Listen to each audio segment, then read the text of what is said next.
முன்பாக 2-3 பேர் காதுக்கு வந்து சொன்னார்கள், இதை நீங்கள் சொல்ல வேண்டும், இதை நீங்கள் சொல்ல வேண்டும், இதை நீங்கள் சொல்ல வேண்டும் சொல்லியிருந்தார்கள். அந்த வகையிலே நான் பேச வந்த அனைத்து விடயங்களையும் இன்று பேச முடியாது என்றால் நேரத்துக்கு நாங்கள் இந்த கூட்டத்தை முடிக்க வேண்டும் என்ற காரணத்தினால் அதுக்கு முன்பாக இன்று இந்த கூட்டத்திற்கு நேரத்துக்கு வருகை தராததற்கும் உங்கள் அனைவர்களும் நாங்கள் மன்னிப்பு கூற வேண்டும். இன்றைய கிண்ணியாடி பிரதேசத்திலே ஒரு கட்சியினுடைய இன்னொரு வேட்பாளர் முன்னின்று நடத்தும் ஒரு சித்திரை விளையாட்டு போட்டிகளிலே கலந்து கொள்ள வேண்டியதாக இருந்தது. அந்த வகையிலே நேரத்துக்கு வருகை தர முடியாமல் போனதுக்கும் உங்களிடம் நாங்கள் மன்னிப்பு கோருகிறோம்.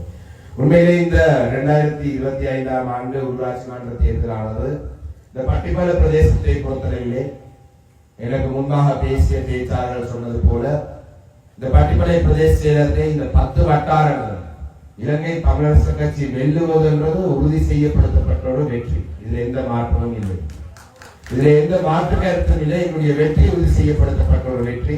இதை நான் சொல்வதற்கான காரணம் பல அறிக்கைகள் வெளியே வந்திருக்கின்றது. பல அறிக்கைகள் வெளியே வந்திருக்கின்றது. அரசாங்க தரப்பினால் பல அறிக்கைகளை சேகரிப்பார்கள்.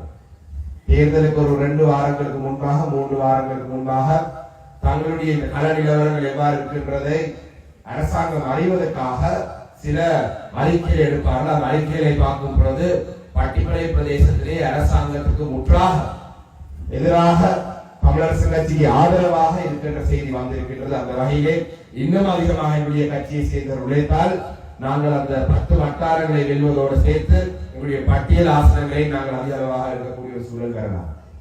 இந்த பிரதேசத்தை பொறுத்தளவிலே என்பிபி திசை காட்டிய கதையே இல்லை. போகுமிடமெல்லாம் திசை காட்டிய பற்றி மக்கள் ஜனாதிபதி தேர்தலில் திசை காட்டிக்கு வாக்களிக்கவில்லை, பாராளுமன்ற தேர்தலில் வாக்களிக்கவில்லை, இந்த தேர்தலில் வாக்களிக்க போவதில்லை என்று சொல்லியிருக்கிறார்கள்.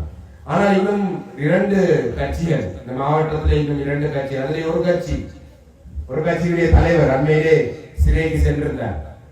அவர் சிறைக்கு சென்றது தமிழினத்துக்காக போராடுவதற்காக சிறைக்கு செல்லவில்லை, தமிழினத்துக்கு எதிராக செயல்பட்ட காரணத்திற்கு தான் சிறை சென்றிருக்கிறார். இன்று காலையில் ஒரு செய்தியை பார்த்தேன். பிள்ளையார் அவர்கள் சிறைச்சாலையிலே அழுததாக உதயகாம்பில் அவர்கள் வெளியே வந்து அழுது சொல்லியிருக்கிறார். பிள்ளையார் சிறைச்சாலை அழுததுக்கான காரணமாக அவர் சொல்லப்பட்ட காரணம் பிள்ளையார் சொன்னதாக. நான் அடிக்கடி சொல்லும் ஒரு விடயம், தமிழ் மக்கள் விடுதலை புலிகள், இந்த விடுதலை புலிகள் என்ற பெயரை கூட பயன்படுத்த அருகதை இல்லாதவர்கள் நான் அடிக்கடி சொல்லும் ஒரு விடயம்.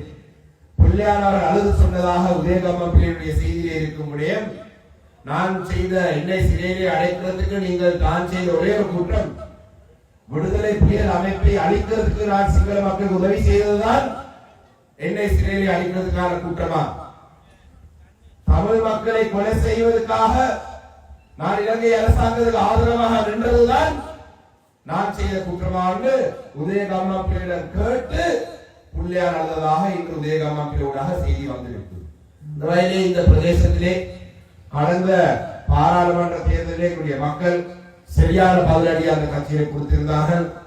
தலைவர் மேல் சிறைக்கு சென்றாலும் அவருடைய குட்டி வாழல் இன்னும் இந்த கிராமங்களுக்கே சுற்றி திரிகின்றது. அவர்களையும் நாங்கள் தட்டி கழிக்க வேண்டிய அவசியம் இல்லை.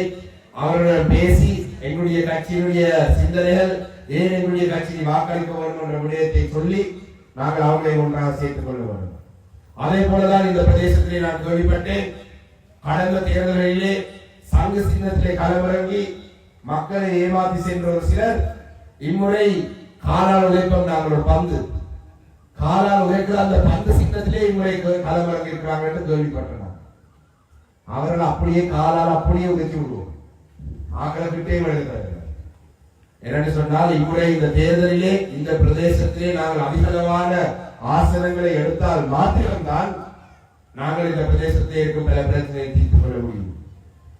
கடந்த காலத்திலே 2020ஆம் ஆண்டில் இருந்து 24ஆம் ஆண்டு வரைக்கும் இந்த பிரதேசத்திலே இருக்கும் மிக முக்கியமான ஒரு பிரச்சனை, அது முதலைக்குழாவிலே இன்று இல்லாவிட்டாலும் கூட எங்களுடைய பட்டிப்பளை பிரதேச செயலர் பிரிவுக்கு உட்பட்ட ஒரு பிரச்சனையாக ஒரு தீர்க்கப்படாத ஒரு பிரச்சனை இருக்கின்றது. அதுதான் எங்களுடைய கெவிலியா மடுவிலே இருக்கும் எங்களுடைய இந்த காணி அபகரிப்பு பிரச்சனை. கெவிலியா மடுவிலே இருக்கும், தாந்தாயிலே இருக்கும், 40 வட்டை கால்நாளைகள் இருக்கும். அந்த மேச்சத்தனை காணி பிரச்சனை இன்னும் தீர்க்கப்படாத ஒரு பிரச்சனையாக இருக்கின்றது. மயிலத்தோடு மாதுளை பிரச்சனை எவ்வாறு எங்களுக்கு ஒரு பெரும் பிரச்சனையாக இருக்கின்றதோ அதே போல கெவிலியா மடுவிலே இருக்கும் இந்த மேச்சக்கரை பிரச்சனை ஒரு தீர்க்கப்பட வேண்டிய ஒரு பிரச்சனையாக இருக்கின்றது. கடந்த ஒரு 2 மாதங்களுக்கு முன்பாக எங்களுடைய இந்த பட்டிப்படை பிரதேசங்களினுடைய செயலாளர் நேசர் அவர்களும் நடாரன் அவர்களும் நாங்கள் நேரடியாக பிரதேச செயலாளரை வளைத்து காணி பிரிவுக்கு பொறுப்பாளர்களை வளைத்து நாங்கள் நேரடியாக சென்றிருந்தோம். 2020ஆம் ஆண்டிலே சுமார் ஒரு 200 ஏக்கரை அழைத்து முந்திரி தோட்டங்களுக்காக காணிகளை பிரித்தெடுத்த சிவில் பாதுகாப்பு படையை சேர்ந்த சகோதர சிங்கள மக்கள் இன்று அதை 1000-2000 ஏக்கர்களில் விஸ்தரித்திருக்கிறார்கள். இது எங்களுடைய மேச்சக்கரை காணி, எங்களுடைய பணியாளருக்கு தேவைப்படும் காணி. எங்களுடைய இனப்பெருக்கம் நடக்கும் பொழுது, எதிர்காலத்தை இளைஞருக்கு காணி தேவைப்படும் பொழுது, குடியேறுவதற்காக மிச்சம் இருக்கும் காணி. இந்த காணிகளை அவகரிப்பு கடந்த கோட்டாபய ராஜபக்ச ஆட்சி காலத்தில் நடந்தது, ரணில் விக்ரமசிங்கவுடைய காலப்பகுதியில் நடந்தது. மிக அண்மையில் 2 மாதங்களுக்கு முன்பாக நாங்கள் நேரடியாக கண்ணாலே கண்டோம். என்பிபி திசை காட்டி அரசாங்கத்தின் ஆட்சி காலத்தில் நடந்து கொண்டிருக்கிறது. இந்த விடயத்துக்கு எதிராக நடவடிக்கை எடுக்குமாறு மாவட்ட அபிவிருத்தி குழு கூட்டத்திலே, இன்னும் மாவட்ட அபிவிருத்தி குழு கூட்டம் ஒழுங்காக நடக்கவில்லை. ஒரு மாவட்டத்திலே அபிவிருத்தி விடயங்களை பற்றி ஆராய்வு கூட்டத்தில் பேசிய பொழுது அந்த இடத்திலே நாங்கள் மிக கடுமையாக நாங்கள் வாதிட்டிருந்தோம்.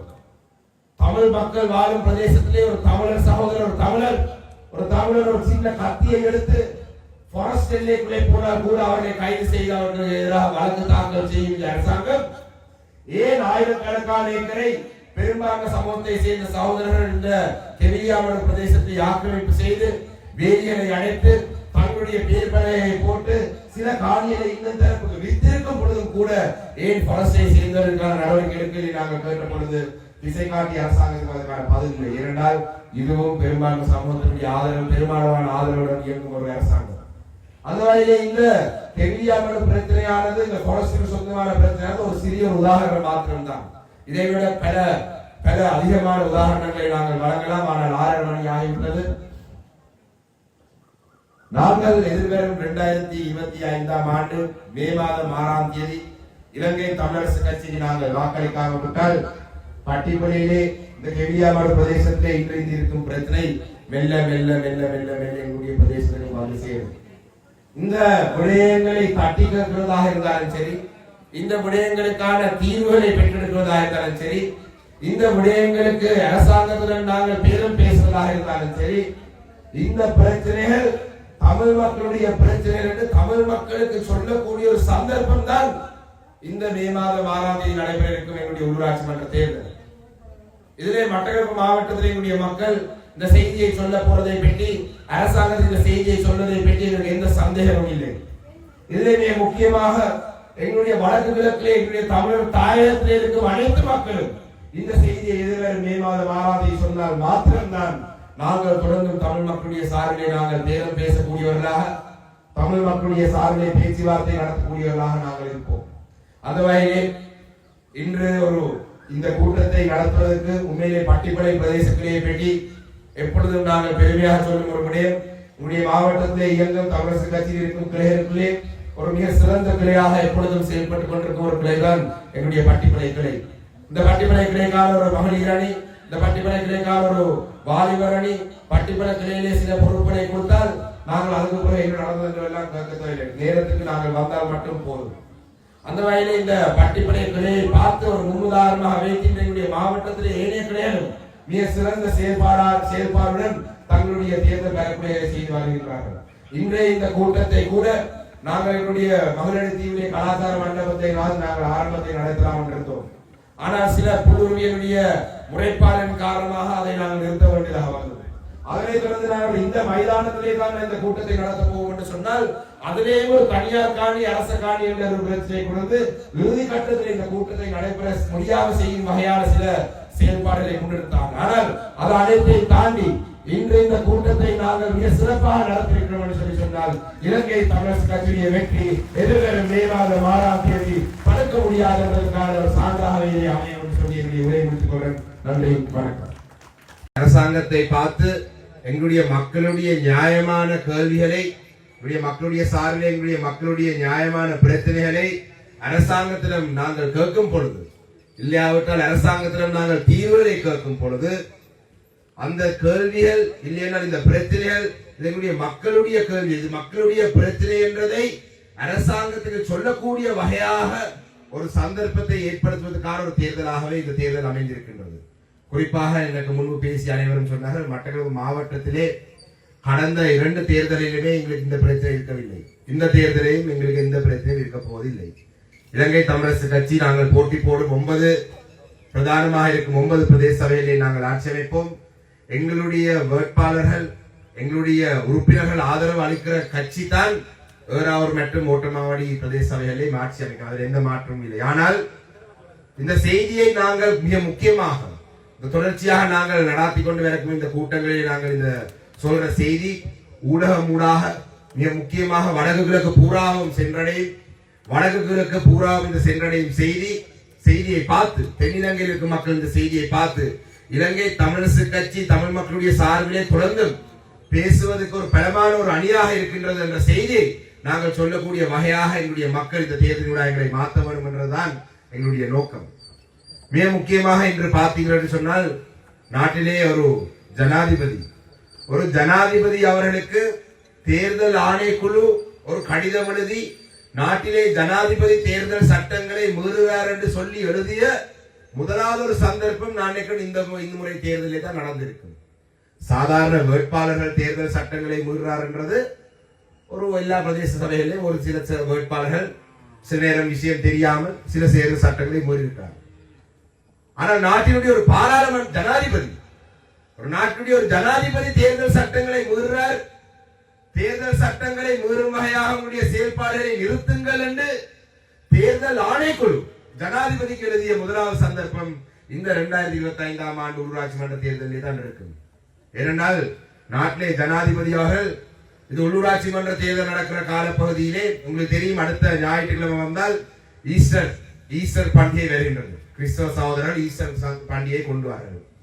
நான் நினைக்கின்றேன் ஜனாதிபதி அவர்கள் சில நேரம் அதை தவறாக புரிந்து கொண்டு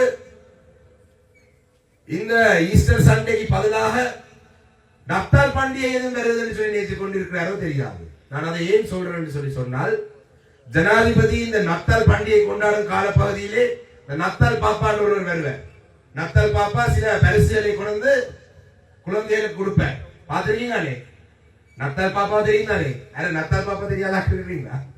இந்த நத்தால் பாப்பா தெரிகிறது போலதான் இந்த நாட்டிலே ஜனாதிபதி வடக்கு கிழக்கு பூராவும் தெரிகின்றார். இன்று காலையிலே ஒரு செய்தியை பார்த்தேன்.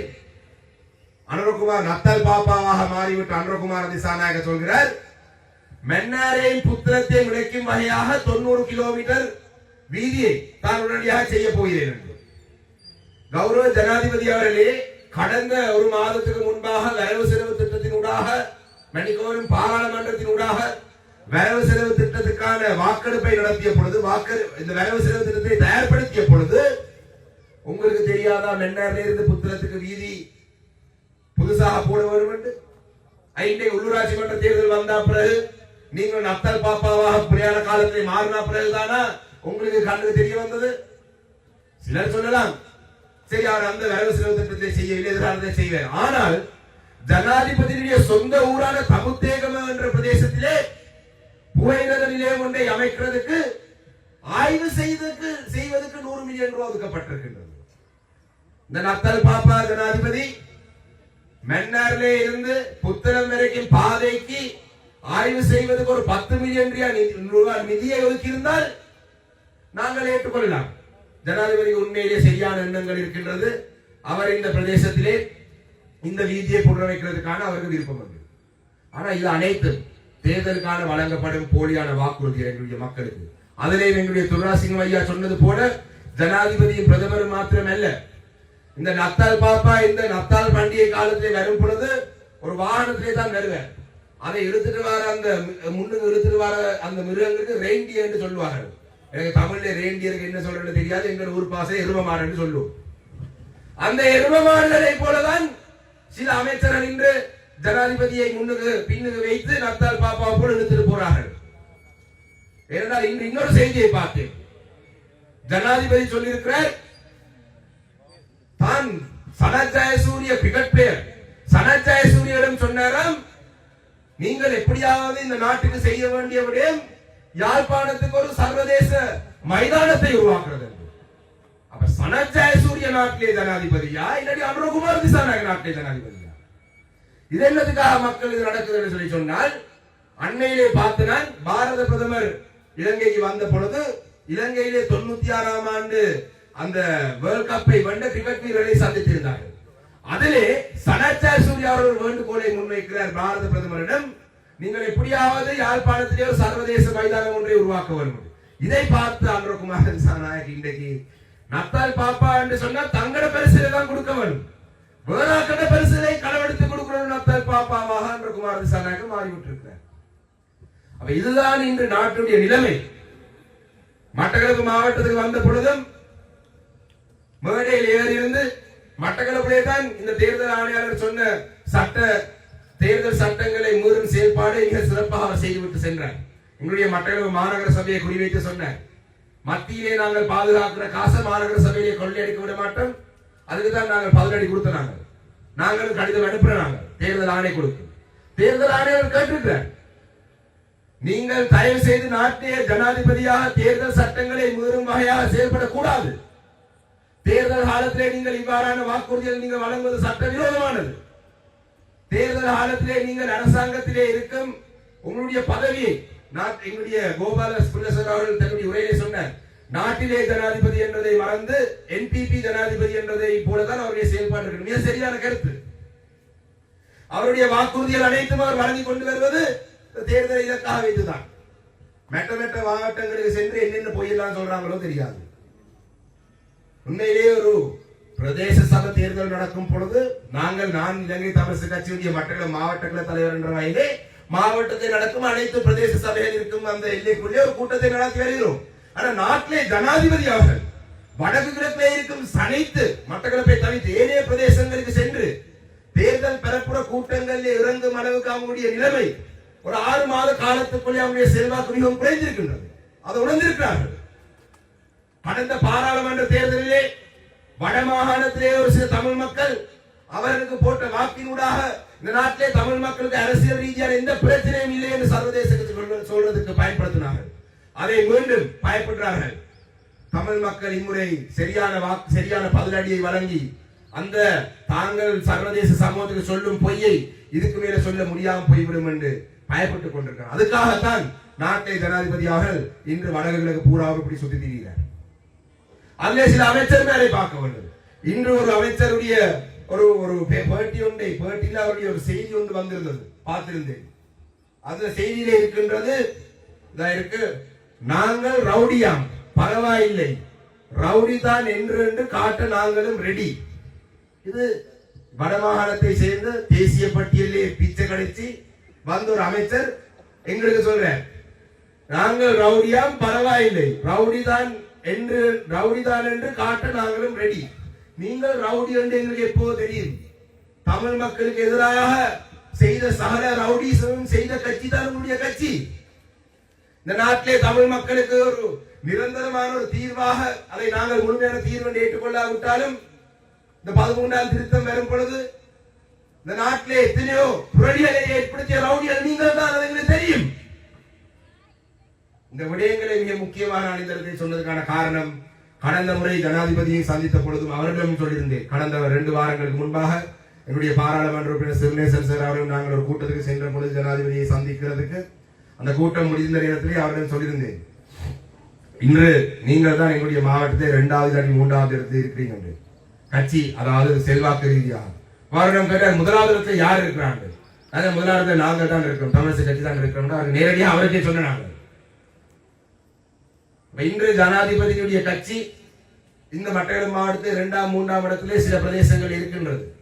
ஆனால் அவர்களுக்கு நாங்கள் இம்முறை சரியான பதிலை வழங்குவதனூடாக, சரியான பதில் என்று சொல்றது எங்களுடைய இந்த எதிர்வரும் மே மாதம் 6ஆம் தேதி இலங்கை தமிழரசு கட்சியுடைய வீட்டு சின்னத்துக்கு வாக்களிக்கிறது தான் சரியான பதில். இலங்கை தமிழரசு கட்சியுடைய வீட்டு சின்னத்துக்கு நீங்க போடுற ஒவ்வொரு வாக்கும் இந்த நத்தால் பாப்பாவுக்கு நாங்கள் எங்கள் தமிழ் மக்களை ஏமாற்ற முடியாது என்று சொல்ற வாக்காக அமைய வேண்டும். நீங்க இன்னும் கை கொண்டு தட்டல் என்று சொல்லி சொன்னால் நத்தால் பாப்பா சொல்றது ரெடி வந்துடும். நான் கை தட்டுறதுக்கு ரெடி, ஆனா கலைச்சு போயிட்டாங்க. 3 மணி இருந்து இருந்தாங்க. ரைட். உண்மையிலே எங்களுக்கு தரப்பட்ட நேரம் இன்னொரு நிமிடத்திலே முடிவடைய போகின்றது. 6:30 மணிக்குள்ளே நாங்கள் சட்டத்தை மதிக்கிறோம் என்ற அடிப்படையில் எங்களுடைய இந்த கூட்டத்தை சரியான நேரத்துக்கு முடிவு கொண்டு வர வேண்டும்.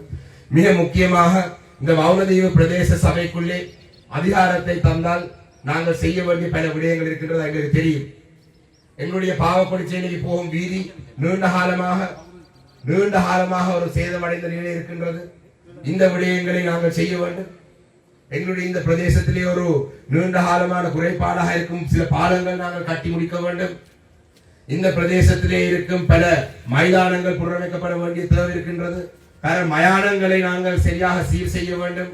வவுனதீவு பிரதேசத்தை பற்றி தெரிந்தவர்கள், வவுனதீவு பிரதேச சபை மீது அக்கறை கொண்டவர்கள், வவுனதீவு பிரதேச சபையிலே என்னென்ன பிரச்சனை எவ்வாறு முடிக்கலாம் என்று கடந்த காலத்தில் செயல்பட்டவர்கள் எங்களை போன்றவர்கள் தான் இந்த பிரதேசத்தை நாங்கள் கட்டியிருக்கலாம். ஏனைய பிரதேசங்களிலே தேர்தல் காலத்துக்காக தேர்தலிலே தாங்கள் வெற்றி பெற வேண்டும் என்றதுக்காக அரசாங்க கட்சி என்றதின் அடிப்படையிலே அரசாங்க கட்சியுடன் இருந்தால் எங்களுக்கு வாக்குகள் கிடைக்கும் என்ற நம்பிக்கையிலே இம்முறை தேர்தலிலே மாத்திரம் களமிறங்குறவர்களுக்கு இந்த பிரதேசத்தில் இருக்கும் குறைபாடுகள் தேவை என்னென்று தெரியாது. அந்த வகையிலே நீங்கள் அனைவரும் ஒன்றாக இணைந்து ஓரணியாக நின்று வடக்கு கிழக்கு பூராவும் வடக்கு கிழக்கு வெளியே வாழும் மக்களும் இணைந்து இலங்கை தமிழரசுக்கு என்ற வடக்கு கிழக்கு வெளியிலே நிறைய பேர் இருக்கிறார்கள். தேர்தலில் நீங்கள் வர வேண்டும். வாக்களிக்கிற காலப்பகுதி மே மாதம் 6ஆம் தேதி உங்களுடைய உறவில் இருந்து அவங்களை கூப்பிட்டுடுங்க. வாக்க போட்டு திரும்பி போக சொல்லுங்க.